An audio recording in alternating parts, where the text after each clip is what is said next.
I finished watching El Camino and I really loved it. I couldn't actually say whether it was amazing or not, because as a Breaking Bad fan, this movie is just perfection. I mean, there's some things in the overall story that I think would have been so cool to see, but the story that Vince Gilligan has written is actually perfect. There are just some things I would have loved to see. Of course, my own theory, the fact that Ed the Disappearer would have brought Jesse to Saul in Nebraska, which was a long shot, but it just made sense to me. It's a way of bringing Better Call Saul's view count up, not necessarily adding Jesse into it, but by that being the end of Better Call Saul, and then have another final movie to finish it all off, I just would have loved to see that. But I think what Vince Gilligan did with El Camino has always been destined, and I think we all knew Jesse would go to Alaska. That was like the dream fan theory. In fact, in the script to Felina, the Breaking Bad finale, it actually says that the viewers themselves can decide what happened to Jesse. Jesse would probably go to Alaska or New Zealand. That was always there for him. And like Vince Gilligan said, he just wanted to show us what that was like, what really happened. I'm really surprised at how much Walter White's story was almost nothing. Of course, Heisenberg is the reason for this, but Walter was literally nothing in this later part of Jesse's story. Throughout El Camino, we saw loads of times Jesse was being broadcast on the news, all these stories about him and why they're looking for Jesse. And at one point, it is confirmed that Walter White is dead, and it was insane to see Jesse's reaction to that. Of course, we've all known since the finale, Walter White did die, and it's never really even been suspicion that he was still alive or that he could survive what he did. It's always been hope, the fact that Vince Gilligan could bring Walter White back if he wanted to. There's a way they could spin the story to work that out. But that's the way things are. Walter White did die in the finale. And it was so sad and almost overwhelming to see the Breaking Bad universe past this point, with the confirmation and news that Walter White is dead. Of course, we see the black and white scenes in Better Call Saul, but that's almost like Saul's own world. We've never really seen Albuquerque without Walter White. But in this video, I just wanted to have a general review, talk about what could happen next, and answering some questions that you may have. So does El Camino hold up as a standalone movie? Can people watch this without watching Breaking Bad? Well, I actually think this movie isn't amazing to people who haven't seen Breaking Bad or who aren't a massive fan of the show. I think this movie is purely great because we're seeing more of Jesse and what happened to him before the finale. I know Vince Gilligan said people can watch El Camino that haven't watched Breaking Bad because we can still understand Jesse's hurt.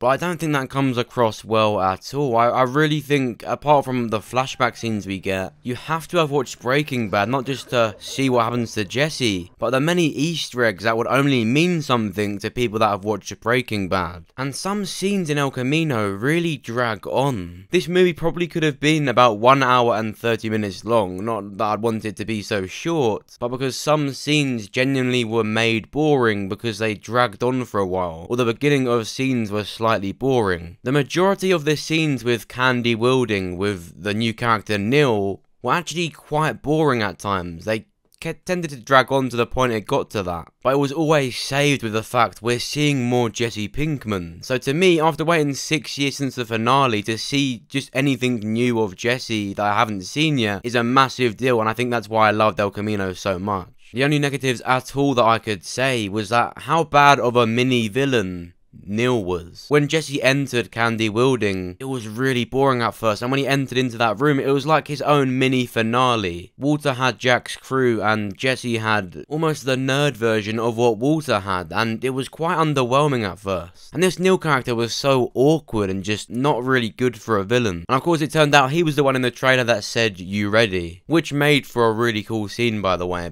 You ready?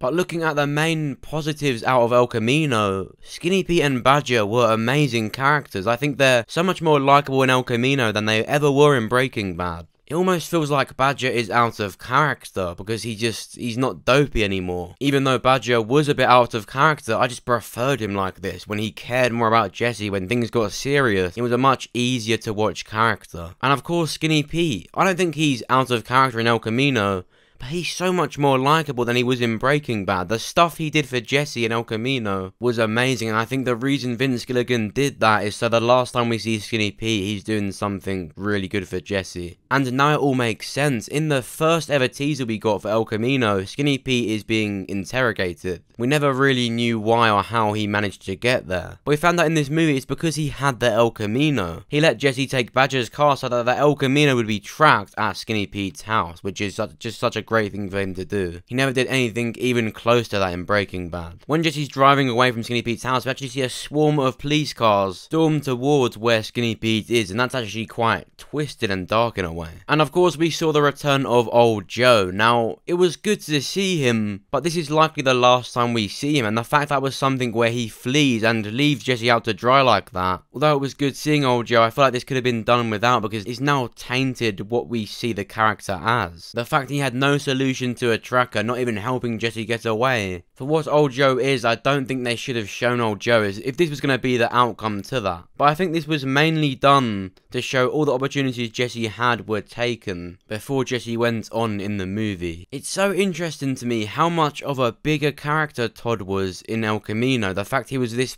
big of a part of Jesse's story. Of course, we know he was locked up for almost a year with probably just Todd to talk to, but it's crazy how much Jesse's story revolved around Todd and getting his money, how much time was spent in his apartment. We see more of Todd in the El Camino than we ever do of Jesse, which is so interesting to think that. We saw so many more sides of how much of a pet Jesse was to Todd, and of course a reminder of how relentless Todd is to killing people just for being witnesses. And the tarantula that belongs to Drew Sharp that Todd kept in his apartment is a constant reminder of that. Of all people to see that tarantula, Jesse should not have been the one. In that same room we also see Todd's Vamonos Pest jumpsuit from season 5. Seeing how Todd killed his cleaner, it serves a deeper meaning now that Jesse has killed Todd. Todd killed his cleaner by putting a belt around her neck, by strangling her. That's what Jesse did to Todd with his handcuffs. And talking of deeper meanings, the flashback scene at the start of Jesse and Mike at the river was actually quite beautiful to see. We now know why Jesse wanted to go to Alaska on his first attempt to disappear, because Mike suggested it. Mike said if he was Jesse's age, he would go to Alaska, the last frontier. Now this scene actually takes place in episode 7, just before Mike sees Jesse for the last time, just before the DEA are after Mike at the park, and just before Walter kills Mike at the Rio Grande River, which is of course where Jesse and Mike are talking here. So this scene actually happened just hours before Mike died. And of course, as well as Mike, we also see the return of Walter White. Well, not really the return. It's a flashback scene just before Jesse goes to Alaska, and it's set around the time of the end of season 2. But of course, to see this scene is amazing. To see Walter White in this movie was so cool. At points though, it just felt really underwhelming. There was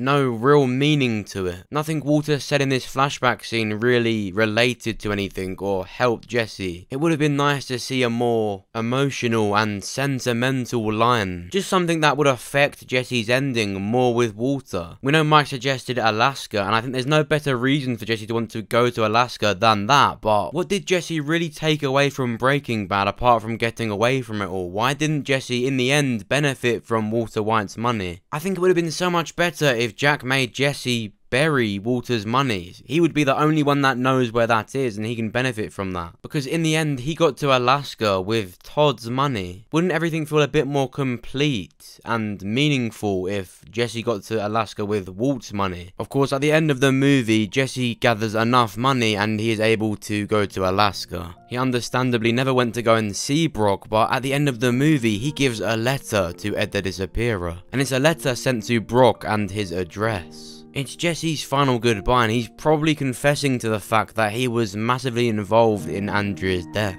After the Breaking Bad finale, we all hoped that he would go and look after Brock. Or like he originally intended, he would go to Alaska. It looks like we kind of got both of those endings. We finally got to see the ending to Jesse Pinkman's story. Although there are things that I would like to add or maybe even change for the story of El Camino, and there were some moments that dragged on for a bit too long, it's still by far one of the best movies I've ever seen. It was so great to see these characters again, even if it is for one last time. I rate El Camino, a Breaking Bad movie, a 9 out of 10. I loved seeing the end of Jesse's story. But what do you think? On the top right of your screen, you're going to see an eye icon. Just click or tap on that and you can vote in the poll. Do you think El Camino was that good? Or were you disappointed by El Camino? Was there other things you would have liked to see? Of course, make sure you comment down below what you think. I genuinely really want to hear what you think on this. And of course, if you enjoyed this video, make sure to press the like button. It actually helps this video get seen and supports me. And of course, will tell me you want to see more videos like this one. The only question now is, how will Saul Goodman's story end? Better Call Saul is showing us his backstory along with many others. I thought Jesse's story would go along with Saul's, but now that's not looking like it's going to happen. Better Call Saul Season 5 starts next year, early next year, so I might have a video out nearer to that time. But until then, make sure you check out videos that are similar to that one. Like the biggest coincidence in TV history, we talk about an episode of The Walking Dead that is extremely similar to an episode of Breaking Bad. Make sure to go and check that one out. And of course, make sure you subscribe so that you're the first to hear about my videos. Thanks for watching. I'll see you soon.